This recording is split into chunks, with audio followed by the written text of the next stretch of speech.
오늘 말씀 제목은 한번 따라 하실까요? 새 피조물의 믿음.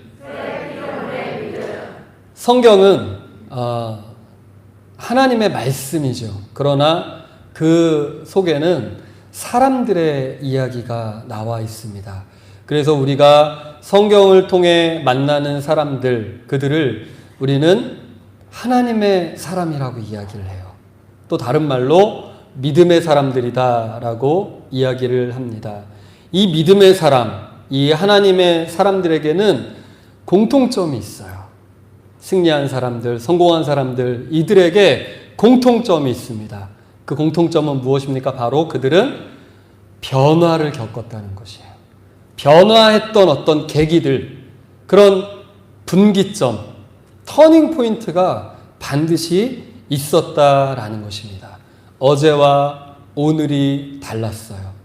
그분을 만나기 전과 후가 달라졌습니다. 작년과 올해가 달라지는 그들이 바로 믿음의 사람이요, 하나님의 사람이요, 승리자요, 성공자가 된 줄로 믿습니다. 그래서 우리가 몇 주 전에 이제 새해 첫 주 신년 예배 때 우리 당회장 목사님께서 판이 바뀌는 시대의 믿음에 대해서 말씀을 선포해 주셨었어요. 여러분 기억이 나실 것입니다. 우리가 은혜를 많이 받았습니다.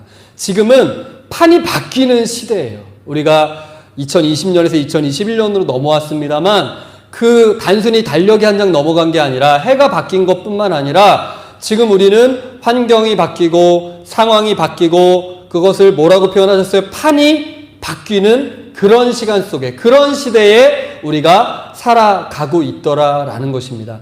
그러나 단순히 환경이 바뀌는 것에 그치는 것이 아니라 단순히 상황이 바뀌는 것에, 단순히 주변 상황들이 바뀌는 것에 그치는 것이 아니라 지금 우리는 변화를 체험하고 다시 한번 경험해야 되는 그런 시점에 와 있는 줄로 믿습니다. 그래서 성경에 나오는 중요한 인물들, 대표적으로 누가 있어요? 요셉. 어제까지는 죄수였어요. 어제까지는 노예였습니다. 소망이 없어요. 희망이 없어요. 그에게 약속을 주고 간 한 사람이 있었죠. 술 맡은 관원. 내가 복직이 되면 너를 부르겠다. 그래서 너를 감옥에서 나오도록 해주겠다. 그런데 그 술 맡은 관원도 2년이 지나도록 소식이 없습니다. 우리가 지난 20일이 바로 우리나라에서 코로나 확진자가 처음 나왔던 딱 1년 되는 날이었어요. 여러분, 겨우 사실은 1년이라는 시간 어떻게 보면 인생에서 참 짧은 시간이잖아요. 그런데 우리는 1년이 얼마나 길게 느껴졌습니까? 정말 참 지나고 보니까 정말 별일이 다 있었잖아요. 우리가 상상하지도 못했던 일들을 겪게 되었습니다. 이 1년도 이렇게 긴 시간인데 2년이나 이 술 맡은 관원장이 복직이 되었는데도 감감무소식에 소식이 없는 것이죠. 그렇기 때문에 시편 146편에서 뭐라고 말씀하고 있습니까? 그러므로 방백들을 의지하지 말라는 거예요. 도울 힘이 없는 인생을 의지하지 말라라는 것입니다. 저 여러분 2021년 올 한 해 우리가 다시 한번 결단하고 나가기는 여러분들 사람 너무 의지하지 않게 되기를 예수님의 축원을 드립니다. 우리가 사람 믿고 사람 의지했다가 실패 본 경험들 우리가 얼마나 많이 있습니까? 올 한 해만큼은 적어도 우리가 그래 이제 내가 사람 바라보지 않고 사람 의지하지 않고 사람 눈치 보지 않고 내가 믿음으로 걸어가리라. 여러분 결단하시는 이 연초가 되시기를 주님의 이름으로 축원을 드립니다. 그래서 소식이 없어요. 소식이. 그런데 얼마 있지 않아서 바로가 꿈을 꾸게 되고 그 꿈을 해몽하느라고 그때 이 술 맡은 관원장이 생각이 나갔고 요셉을 왕궁으로 바로 앞으로 불러들이게 되는 것입니다. 어제까지 죄인이었지만 어제까지는 별 볼 일 없는 인생이었지만 그러나 이제 요셉의 인생이 하루아침에 뒤바뀌게 되고 그가 총리의 자리에 오르게 된 줄로 믿습니다. 또 우리 지난주 설교에도 나왔었고 우리 이현희 목사님 설교하실 때도 나왔었던 몇 주 동안 계속 설교에 출연하는 등장하는 여인이 있어요. 누굽니까? 기생 라합이 있어요. 이 라합 마찬가지입니다. 어제까지는 기생이에요. 좋게 말해서 기생이죠. 창녀입니다. 남자의 술 따르고 몸 팔고 아무 인생에 소망도 없고 볕들 날도 없고 앞날이 그냥 깜깜한 밑바닥 인생 기생 라합. 근데 그녀 마음속에 웬일인지 어인 은혜인지 믿음이 들어오게 돼요.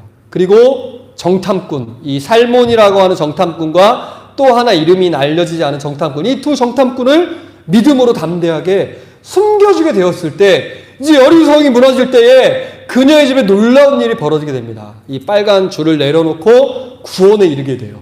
구원에 이르렀을 뿐만 아니라 어떤 복받은 인생이 되게 된다? 바로 예수님의 조상이 되는, 예수님의 족보에 그 천하디천한 기생 라합이 이름을 올리게 되는 그런 놀라운 은혜와 축복과 영광의 주인공이 된 줄로 믿습니다.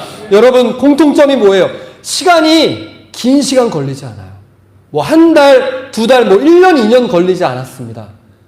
그들이 변화되는 그 시간들은 찰나의 순간, 짧은 순간, 그 순간의 믿음, 그 순간의 만남을 통해서 그들의 삶에 180도 놀랍게 변화되는 역사가 있어진 줄로 믿습니다. 여러분, 오늘 이 한 시간, 여러분들 2021년의 1월 첫 달 이 한 달, 여러분 오늘 하루, 여러분들 정신을 바짝 차리시고 우리가 깨어 근신해야 될 줄로 믿습니다. 믿음의 역사는요, 순간에 일어나는 거예요. 우리 연희 목사님께서 설교하실 때 그런 말씀들, 간증 말씀 많이 해주시죠. 병 치유받을 때 기도 오래 하시지만 그러나 치유받는 역사는 그 순간에 나타나요. 스파크가 파바박 튀듯이 그 순간에 나타나게 된다. 여러분, 우리의 믿음의 문제입니다. 하나님께서는 예비해두고 계신 줄로 믿습니다. 바로 이것이 하나님의 역사더라라는 거예요. 예수님께서 오시기 전과 오시고 난 다음에 세상은 놀랍게 변화되게 됩니다. 그 이전에는요, 낡은 것들, 낡은 가치관들, 낡은 시대의 정신들이 그 유대사회를 지탱하고 있었어요. 유대인들이 참 그렇게 나라를 뺏기고 그렇게 어려운 상황인데도 끝끝내 아주 그 율법주의에 빠져서 아주 그 제사장 중심으로 그렇게 살아가고 있었다라는 것이.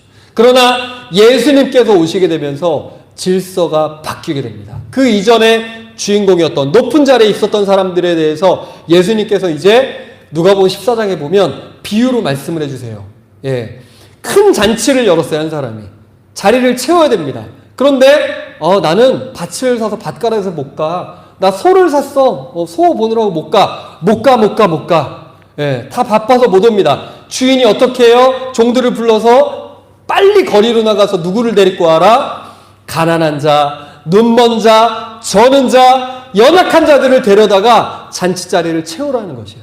예수님이 오시면서 이 세상의 질서가 바뀌고 변화되게 된 줄로 믿습니다. 바로 나와 같이 연약한 자, 나와 같이 부족한 자. 우리가 찬양하자 어떻게 합니까? 내가 처음 주를 만났을 때 어땠어요? 외롭고도 쓸쓸한 모습. 우리가 그런 모습으로 주님을 만난 거예요. 그런데 주님을 만나고 우리가 부유해지게 되어, 우리가 건강해지게 되어, 우리가 은혜를 받고 하나님께 귀하게 쓰임받는 인생으로 변화되고 바뀌어지게 된 줄로 믿습니다. 낡은 시대의 것들이 지나가고 새 것이 되었다. 보라, 새 것이 되었노라. 이제 우리를 향하여서 이전 것은 지나갔다. 우리를 향하여 새 피조물이 되었다고 우리 예수님의 보혈을 의지하여서 그 십자가의 능력을 의지하는 저와 여러분에게 오늘 이 아침에 이 선포를, 이 축복의 메시지를 우리에게 주고 계신 줄로 믿습니다. 여러분들, 외부 환경이 변하고 상황이 바뀌어요. 뭐 AI 시대가 온다, 4차 산업혁명의 시대가 온다, 산이 요동치고 바다가 뛰노는 이 시대, 이 시점에, 그러나 우리가 이 새 피조물의 믿음을 갖는 것은요, 우리도 같이 거기에 요동치고 같이 동요하라는 것이 아니에요. 우리에게 주시는 오늘 이 아침에 하나님께서 성령으로 말미암아 주시는 말씀은 우리에게 새로운 믿음을 가지라고, 우리 영이 새로워지라고 오늘 이 아침에 우리에게 말씀해 주고 계신 줄로 믿습니다. 결단하시는 시간이 되기를 예수님의 이름으로 축원을 드립니다. 그렇다면 이 새 피조물의 믿음을 갖는 이 새 피조물은 과연 어떤 사람입니까? 누구입니까? 우리 21절, 20절 말씀을 같이 한번 읽습니다. 20절입니다. 우리 본문에 조금 내려오셔서 20절을 같이 읽습니다. 시작. 그러므로 우리가 그리스도를 대신하여 사신이 되어 하나님이 우리를 통하여 너희를 권면하시는 것 같이 그리스도를 대신하여 간청하노니 너희는 하나님과 화목하라. 아멘. 첫 번째, 이 새 피조물의 믿음을 갖는 그 믿음을 갖는 사람은 누구냐? 바로 따라 하실까요? 하나님과 화목하는 사람. 우리가 그리스도의 대사가 되었다고 앞에 보면 나와요. 앰베서더. 하나님의 대사가 되었다. 그리스도의 대사가, 즉 예수님께서 하셔야 되는 일을 우리에게 맡겨주셨다라는 것입니다. 여러분, 대사는 무슨 일을 하는 거예요? 대통령을 대신해서 그 세계 각국에 가서 대통령의 역할을 대신해 주는 사람, 그 왕의 역할을 대신 임무를 맡아서 간 사람이 바로 대사입니다. 즉 예수님께서 하시는 일을 우리에게 맡겨주셨다. 그럼 예수님이 하시던 일이 무엇입니까? 십자가를 통해 하나님과 우리를 화목해 하시고, 또 예수님의 사랑으로 우리와 화목해 하시고, 우리 화목해 하는 그 직분을 우리 예수님께서 이 땅에 짊어지고 오신 줄로 믿습니다. 그렇기 때문에 대사가 된 자들은 자기 마음대로 사는 사람이 아니에요. 우리를 부르신 자, 우리를 보내신 자의 뜻에 합당하게 사는 자.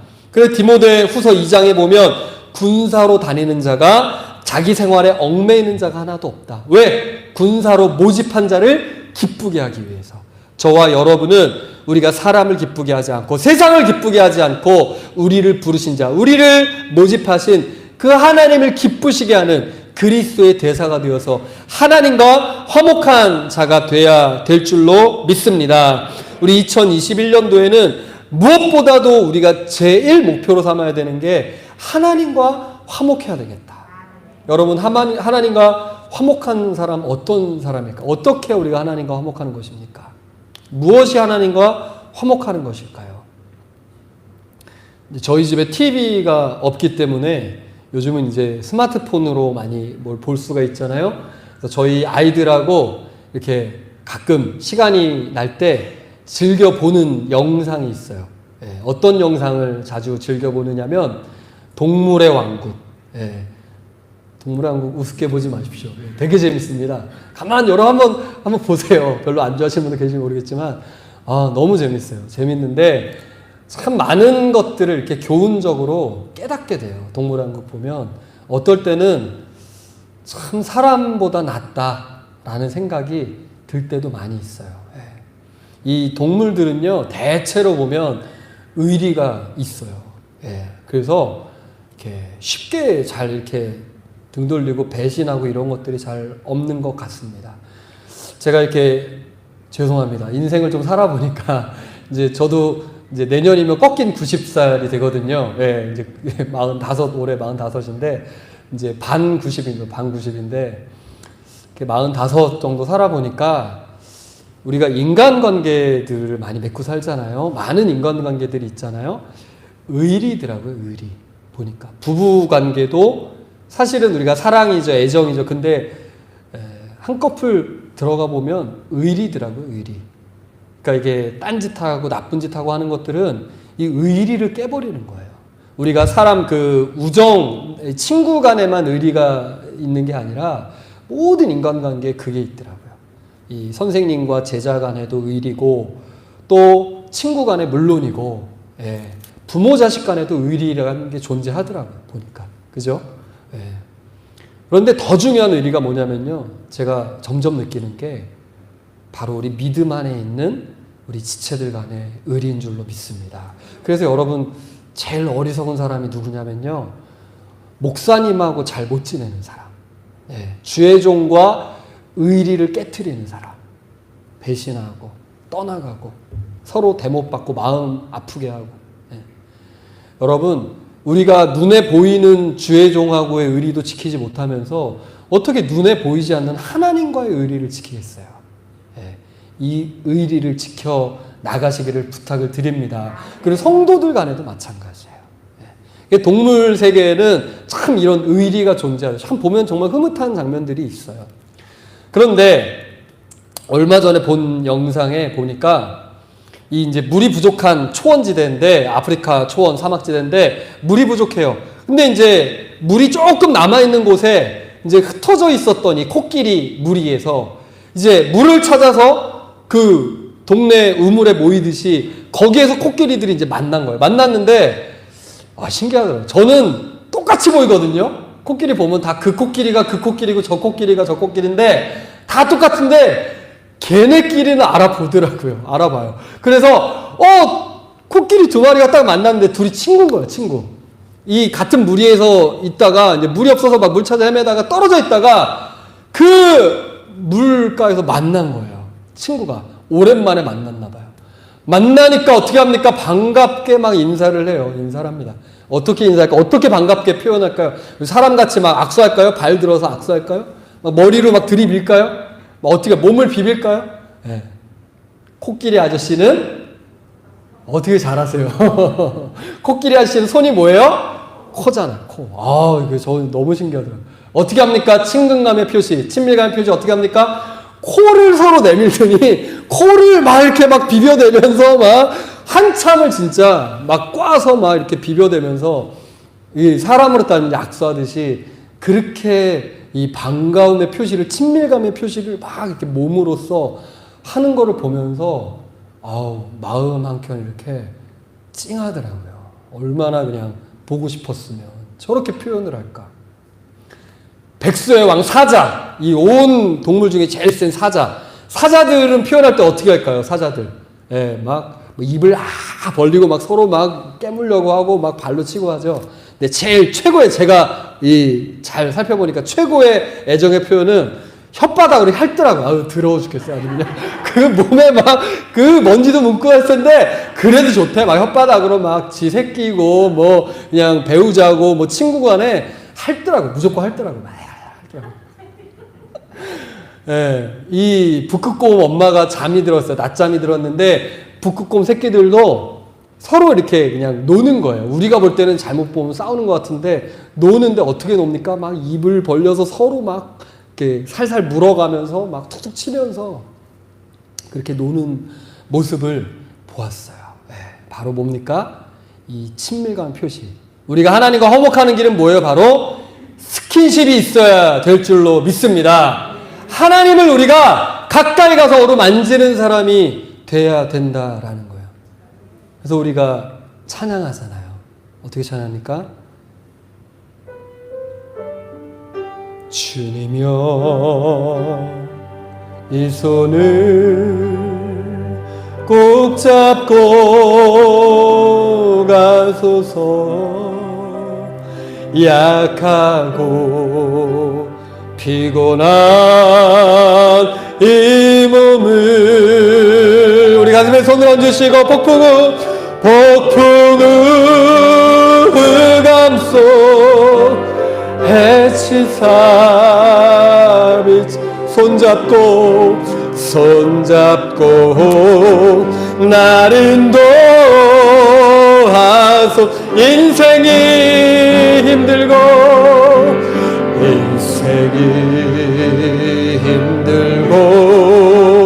고난이 겹칠 때에 주님여 날 도와 주소서. 우리 손을 들어볼까요? 외치는 이 소리 귀 기울이시소. 손잡고 나를 인도. 우리 다시 한번 고백합니다.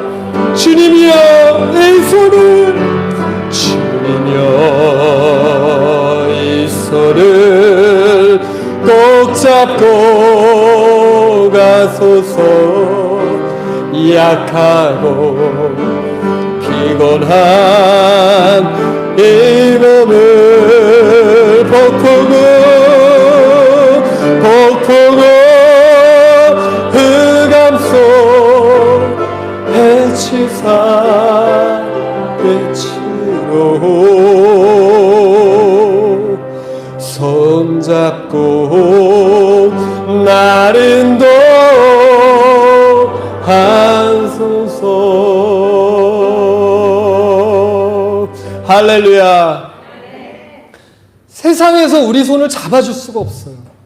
여러분, 세상의 것들, 물질, 명예, 사람들의 인기 높여주는 것 의지하지 마시기를 주님의 이름으로 부탁을 드립니다. 우리가 주님 손을 붙잡아야 된다는 것. 그 손을 붙잡을 때 그 스킨십이 하나님과 화목하는 것이다. 근데 여기에 아주 중요한 원리가 있습니다. 여러분 지금 찬송 부르셨잖아요. 주님이여 이 손을 꼭 잡고 가소서. 하나님께서 우리 손을 붙잡아 주시려면요, 반드시 뭐가 먼저 있어야 된다? 내가 먼저 손을 내밀어야 될 줄로 믿습니다. 그럴 때 하나님 우리 손을 붙잡아 줄 수가 있어요. 손을 꼭꼭 싸매고 있으면 어떻게 붙잡아 주실 거냐고. 우리가 하나님께 나오지 않는데 어떻게 우리를 붙잡을 수가 있냐고. 하나님 의지하려고 안 하는데 어떻게 하나님이 우리를 붙잡아 주실 수가 있겠습니까? 그래서 여러분, 이 몇 가지 원리가 있어요. 하나님과 화목하는 원리. 첫 번째, 우리 누가복음 24장에 보면 예수님께서 부활하시는 우리 예수님께서 승천하시기 직전에 이 말씀을 주세요.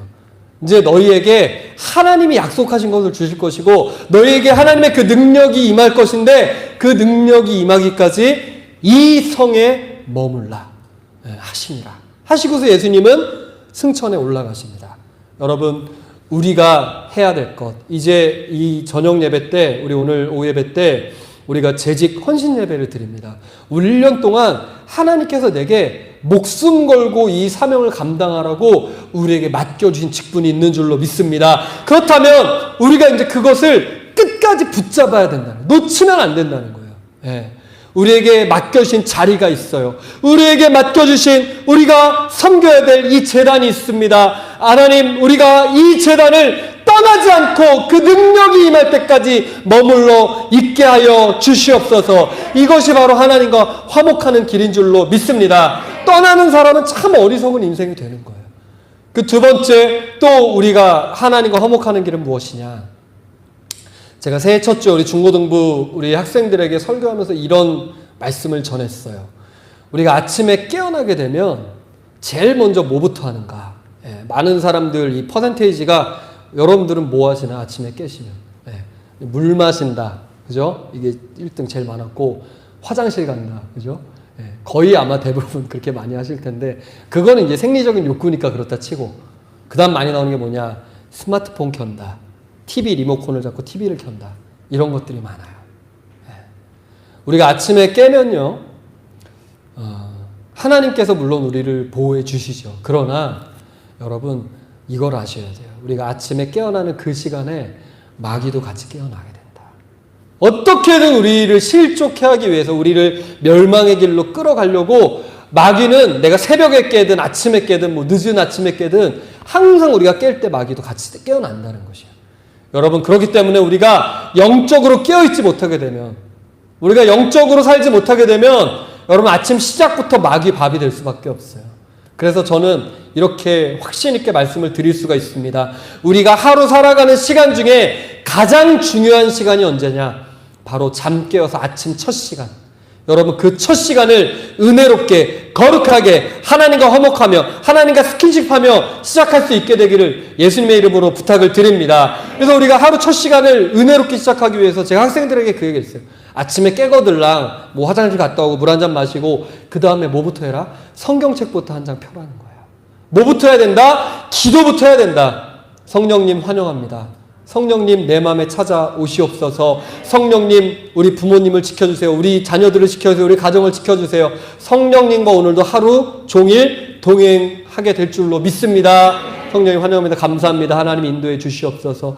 이 기도를 하고 시작하는 것과 그냥 맹수맹수 맹탕맹탕 그냥 스마트폰 보고 그냥 세상 뉴스 보고 뭐 연예인 뉴스 보고 그냥 TV 보면서 시작하는 하루와는, 이게 마귀와 동행하느냐 하나님과 동행하느냐 엄청난 차이예요. 여러분들, 이게 어렵습니까? 여러분, 내 의지를 할 수 없나요? 교회 문이 항상 새벽이면 열려 있습니다. 여러분, 새벽에 나와서 기도하시며 말씀을 통해서 우리 귀한 목사님들을 통해서 이 말씀을 풀어주시잖아요. 짧은 시간이지만 새벽 시간에 그 시간 말씀을 우리가 받고서 기도하면서, 짧지만 우리가 30분이고 1시간이고 기도하시고 여러분 하루 시작하실 때 하나님과 화목하는, 하나님과 동행하는 그런 저와 여러분이 되실 줄로 믿습니다. 여러분들, 이것은요 그냥 예배에 나와서 자리 채워라 이 얘기를 하는 게 아니에요. 여러분, 착각하지 마십시오. 오해하시면 안 됩니다. 교적부에 내 이름이 올라와 있다고 해서 우리가 끝난 게 아니에요. 예, 내가 예배 참석했다고 해서 끝나는 게 아닙니다. 우리가 실질적으로 하나님과 동행하는 삶을 사느냐, 하나님이 내 손을 붙잡고 가고 계시느냐? 내가 직분만 있다고 해서 내가 끝난 게 아니야. 올 한 해 이러한 변화를, 이러한 새 피조물의 믿음을 우리가 갖고 살아가야 될 줄로 믿습니다. 요한복음 13장에 보시면요, 예수님께서 아주 생소한 모습을 보여주시죠. 마지막 만찬의 자리가 끝이 나고 예수님께서 대야를 갖다 물을 받으시고 허리에 수건을 두르셨다고 나와요. 저는 이 모습 볼 때마다 너무 참, 우리 주님이신데, 하나님이신데 너무 친밀하게 느껴지는, 그죠? 친근감 있는, 허리에다 수건을 딱 두르시고, 그죠? 그러시고 제자들 발을, 그 더러운 발을, 먼지 묻은 발을 씻겨주시는 거예요. 베드로가 어떻게 얘기합니까? 주여, 어떻게 제 발을 씻으십니까? 씻지 마십시오. 저는 감당이 안 됩니다. 하지 마세요. 그때 예수님께서 중요한 한 말씀을 해주세요. 내가 네 발을 씻지 않으면 내가 나와 상관이 없느니라. 아무리 수제자랄지라도 예수님과 스킨십이 없으면, 우리 하나님과 밀접하게 화목하지 않으면 네가 나와 상관이 없다라고 우리 주님 말씀해 주고 계신 줄로 믿습니다. 여러분, 우리 은총교회 사랑하는 우리 성도 여러분, 하나님의 복을 받는 여러분, 하나님과 상관없는 사람, 예수님과 상관없는 이런 어리석고 불쌍한 인생이 되지 않기를 주님의 이름으로 부탁을 드립니다. 두 번째, 그러한 인생이 되지 않으려면 이제 어떻게 된다? 두 번째, 따라 하실까요? 깨달아야 된다. 우리 본문 16절을 한번 읽습니다. 우리 17절이 본문이었는데 그 앞에 절입니다. 16절입니다. 읽습니다. 시작. 그러므로 우리가 이제부터는 어떤 사람도 육신을 따라 알지 아니하노라. 비록 우리가 그리스도도 육신을 따라 알았으나 이제부터는 그같이 알지 아니하노라. 아멘. 우리가 이전에는 육체대로 알았지만 그러나 이제는 육체대로 알지 아니한다. 이제 그리스도를 바로 아는 믿음으로 영적으로 알아서 영적으로 깨닫는 자가 되어야 된다. 사랑하는 성도 여러분, 깨닫는 저와 여러분이 되시기를 예수님의 이름으로 축원을 드립니다. 시편 49편에 보면요, 멸망받는 사람의 조건이 나와 있어요. 멸망받는 사람 어떤 사람이냐? 시편 49편 6절에 보면 첫째, 어떤 사람? 자기 돈을 의지하는 사람, 자기 풍족함을 자긍하는 사람이라고 나와요. 그거를 자기 긍지로 삼는다는 거죠. 두 번째, 어떤 사람? 천국 지옥을 알지 못하는, 심판이 있음을 알지 못하는 사람. 그리고 마지막 세 번째, 어떤 사람이냐? 사람은 원래 하나님 형상을 따라서 존귀하게 지어졌죠. 그러니까 원래 사람은 존귀해요. 그런데 깨닫지 못하는 사람이 되면 멸망받는 짐승과 같다는 것입니다. 여러분, 깨닫는 게 이렇게 중요한 거예요. 말씀을 들을 때 흘려 듣지 마시고, 주의 종의 책망을 듣고 때로는 가르침을 받으실 때 여러분 그것을 듣기 싫어하지 마시고 깨달을 수 있는, 그래서 존귀함을 회복하는 저와 여러분이 되시기를 예수님의 이름으로 축원을 드립니다. 이 세계적인 성악가 가운데 호세 카레라스가 있어요. 3대 테너가 있잖아요. 루치아노 파바로티 이제 돌아가셨지만, 그리고 플라시도 도밍고가 있고 이 호세 카레라스가 있습니다. 이 스페인 출신의 호세 이 카레라스, 세계적인 테너, 성악가. 우리 아까 김인수 집사님 찬송 부르실 때 성악가 같더라고요. 그죠? 너무 그냥 아름다운 찬양을, 생명나무, 은혜로운 찬양을 불러주셨는데, 이 호세 카레라스가 1000만장 앨범을 2장 낸 사람이에요. 1000만장을 파는 어마어마한 가수입니다. 근데 그가 젊은 날에 이제 오페라 라보엠의 주인공을 맡아서 열심히 준비하고 연습하고 있을 때 몸이 안 좋아서 병원에 갔다가 청천벽력 같은 선고를 받습니다. 여러분 아마 아시는 분 많이 계실 텐데 백혈병 선고를 받게 돼요. 그때 그 사망 선고를 받은 나이가 41살 때입니다. 41살 때. 제일 잘 나갈 때예요. 인기가 최절정일 때입니다. 이제 큰 오페라도 앞두고 있고 거기 주인공인데 죽는다는 거예요. 백혈병 걸려서. 얼마나 하늘이 무너졌을까요? 네. 그런데 이 호세 카레라스가 이제 병원에 들어가서 백혈병 치료를 받다가 기도를 합니다. 그리고 예수님을 만나게 돼요. 그가 깨닫게 되는 은혜를 체험하게 된 줄로 믿습니다. 그래서 이전까지는 자기 영광을 위해, 자기 명예를 위해서, 자기 실력을 위해서, 인기를 위해서 살아왔었는데 그가 그 병상에 있으면서 이렇게 기도를 하게 돼요. 나의 생명을 연장해 주신다면 내가 남은 평생을 주님을 위해서 충성하겠습니다. 기도하고 열심히 치료를 받게 됩니다. 화학치료를 받게 돼요. 놀랍게도 호세카라스 백혈병에서 완치가 되게 된 줄로 믿습니다. 그리고 완치된 이 호세카라스가 다시 한번 이제 병상을 털고 일어나서 가수로 활동하면서 전보다 더 많은 그런 인기와 부와 명예를 얻게 되죠.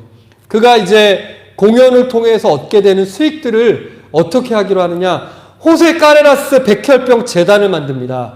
백혈병이 걸렸는데 치료받지 못하는 사람들, 돈이 많이 들어서 고생하는 사람들을 위해서 그가 그 물질들을 흘려보내기 시작을 해요. 그러면서 그가 입술로서는 찬양을 부르고 예수님의 이름을 전하는 복된 인생이 되게 되는 줄로 믿습니다. 이렇게 호세카레라스 고백합니다. 나는 백혈병과의 싸움을 통해서 나보다 남을 아는 사람이 되었다. 남을 낮게 여길 줄 아는 사람이 되었다. 그리고 하나님을 증거하는, 그리고 절망에 빠진 사람에게 예수 그리스도 십자가의 능력, 소망을 전할 수 있는 그런 사람이 되었다고 고백하는 사람이 된 줄로 믿습니다. 사랑하는 성도 여러분, 참 그래서 우리가 잘 나갈 때, 있을 때는 눈에 보이지 않아요. 깨닫질 못합니다.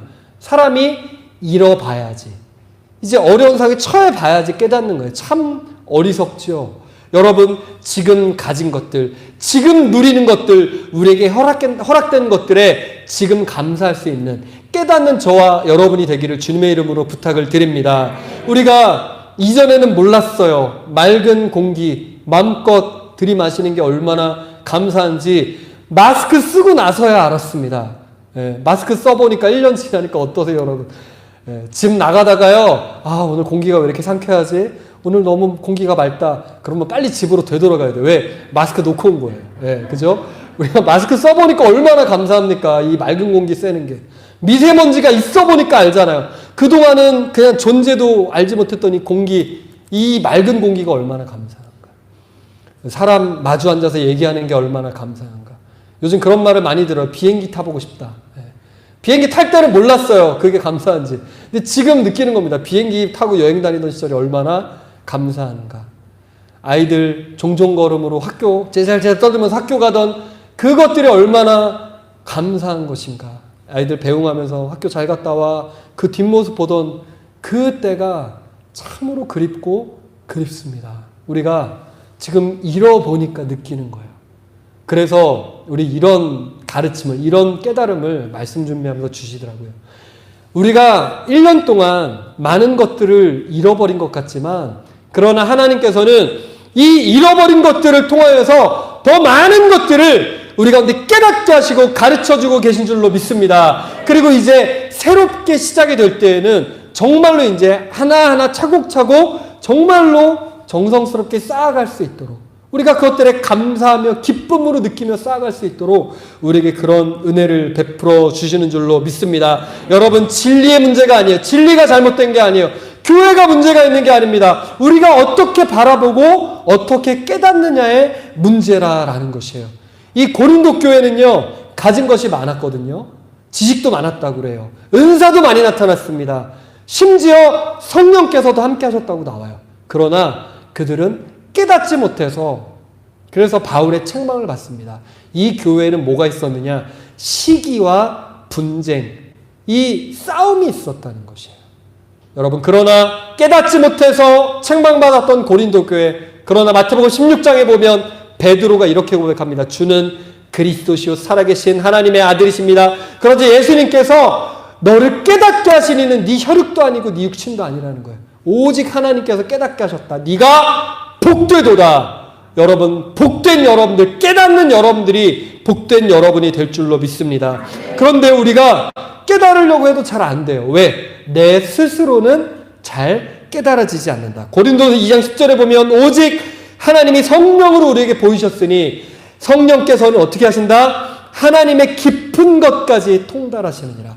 우리의 마음까지도 하시고 우리를 깨닫게 하십니다. 마지막 세 번째입니다. 우리는 어떤 사람이 돼야지 새 피조물의 믿음을 갖느냐? 바로 성령과 동행하는, 성령님을 모셔드리고 성령님과 함께하는 그런 저와 여러분이 돼야 될 줄로 믿습니다. 우리가 성령님을 보혜사라고 그래요. 보혜사 사전 찾아보니까 보살피시며 은혜를 주시는 분. 성령님께서는요, 우리의 탄원자가 되어주십니다. 우리의 중보자가 되어주세요. 우리를 위로하시는 위로자가 되어주시고, 우리를 돕는 도움이 되어주시고, 우리를 상담해 주시는 상담자가 되어주시는 줄로 믿습니다. 이 성령님을 꺼다 놓은 보릿자로 만드는 성도들이 많이 있다는 거예요.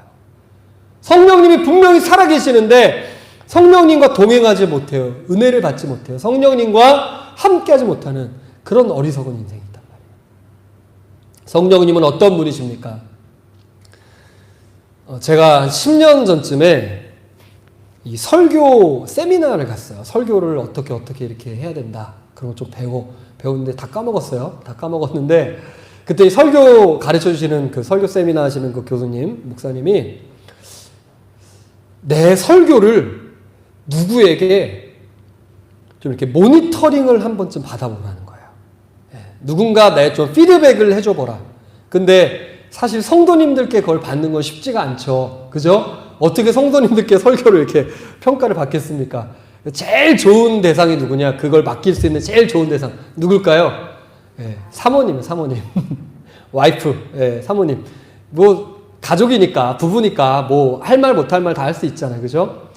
근데 마침 저는 또 제 사모가, 제 아내가 또 신학 박사 아닙니까? 얼마나 그냥 박사님이잖아요. 그러니까 올컨이 잘 됐다. 한번 내가 좀 힘들긴 하겠지만 한번 내가 그때는 이제 오후 예배 때 한 달에 한번 이렇게 설교 맡겨주실 때 오후 예배 가끔 설교할 때 한번 부탁을 해보자. 내 설교에 대해서 뭐 신랄하게 이렇게 좀 평가를 해달라고 어떤가. 설교하는 제스처부터 해서 설교할 때 뭐 표정부터 해서 뭐 내용부터 해서 1대지, 2대지, 3대지 내용부터 해서 예화부터 해서 그래서 한번 부탁을 했어요. 여보 한번 내 설교할 때마다 이렇게 한번 좀 해주세요. 평가를 했더니 네 그럴게요 하더라고요.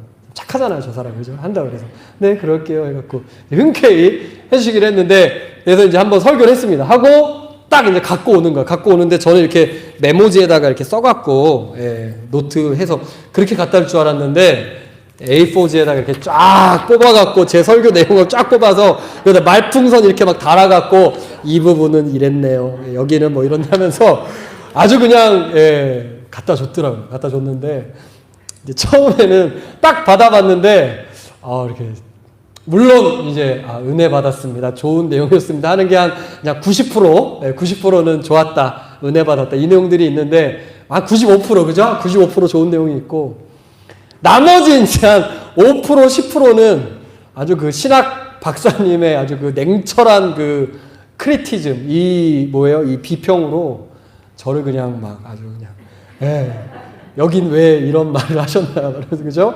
그러면서 제가 놓치고 있었던 제 심지어 말 습관까지도 다 이렇게 아주 그냥 뭐 디테일하게 아주 자세하게 메모를 해왔더라고요. 고마워요. 이렇게 해줘서 고마워요 하면서 뒤를 딱 돌아서서 보는데 그날따라 왜 이렇게 서글픈 생각이 들고 서운해지고 그날따라 노을을 보는 제 심정이 왜 이렇게 우울한지 마음이 조금 이렇게 한편으로는 조금 아픈 게 있더라고요.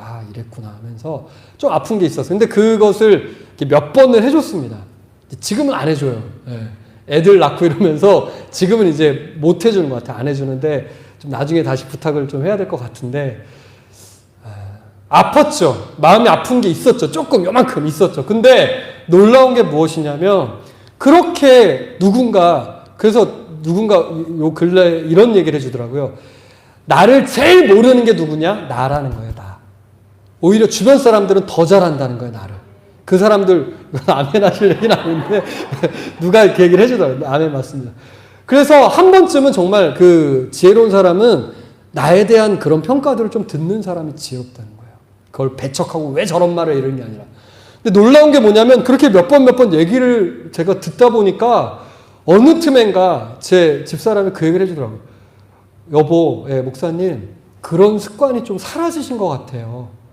좀 그 잔가지들이 잘려진 것 같아요. 다듬어진 것 같아요.